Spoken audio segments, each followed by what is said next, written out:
असणारी पॉलिटिशियन आहे. राजकारणाशी अजून एक तुझा संबंध अगदी निवडणुकीच्या आधी आला.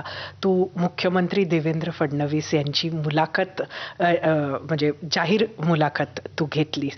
तो अनुभव कसा होता? त्याच्यासाठी कशी तयारी केली? आणि जनरली तू किती अपडेटेड असते राजकारणाला घेऊन? मी शक्य तितकं अपडेटेड राहण्याचा प्रयत्न करते. वर्तमानपत्र वाचायची सवय माझी ऑनेस्टली गेली आहे, जी मला अजिबात ही गोष्ट आवडत नाही. पण मी वेगवेगळ्या शहरांमध्ये प्रवास करत असताना वर्तमानपत्र पटकन हाताला लागत नाही. त्यामुळे आजकाल सोशल मीडिया थ्रूच न्यूज बघितली जाते. पण मी त्यातल्या त्यात काय चालू आहे जगात त्याच्याबद्दल थोडी थोडी माहिती ठेवायचा प्रयत्न करते. काही स्पेसिफिक लोकांना मी फॉलो करते, ज्यांनी लिहिलेलं सगळं अपडेट केलेलं मी वाचत असते. देवेंद्र फडणवीसांची मुलाखत घेताना जेव्हा त्यांनी मला पहिल्यांदा हे विचारलं की ही मुलाखत घ्यायची आहे, तेव्हा म्हणजे प्रचारासाठीच्या त्या सगळ्या मुलाखती होत्या. वेगवेगळ्या शहरांमध्ये वेगवेगळ्या ठिकाणी त्यांच्या मुलाखती झाल्या.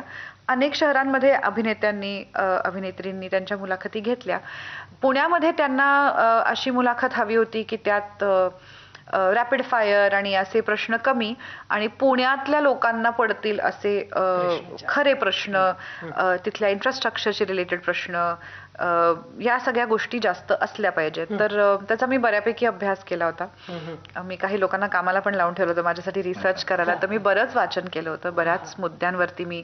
आणि मला कमाल हे वाटले की म्हणजे अशा प्रकारच्या मुलाखती घेताना जेव्हा स्पेशली आता तुम्ही हेच काम करता, त्यामुळे तुम्हाला त्यातले आतले काय नक्की म्हणजे डूज डोंट्स आहेत ह्याची पूर्ण कल्पना असते. पण जेव्हा माझ्यासारखी व्यक्ती पहिल्यांदा अशा प्रकारची मुलाखत घेते, तेव्हा मला असं अपेक्षित होतं की त्यांची टीम बसवून मला पूर्ण एक ब्रीफिंग देईल की हे नाही विचारायचंय, हे विचारायचंय. तर उलट त्यांच्या टीमनी बसून मला तुम्हाला जे वाटेल ते विचारा असं सांगितलं.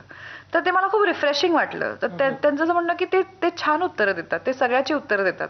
त्यामुळे तुम्हाला जे हवंय ते विचारा. असे कुठलेच प्रश्न नव्हते जे मला जे काटले माझ्या लिस्टमधनं, किंवा मी तयार केलेल्या लिस्टमध्ये नको विचारूया आपण त्यांना, असं त्यांनी कशाच बद्दल नाही केलं. तर खूप छान संवाद झाला आणि माझा खूप चांगला अनुभव होता त्यांच्याशी बोलण्याचा. अभिजित, मी परत तुमच्याकडे येते, अमेरिकेत येते.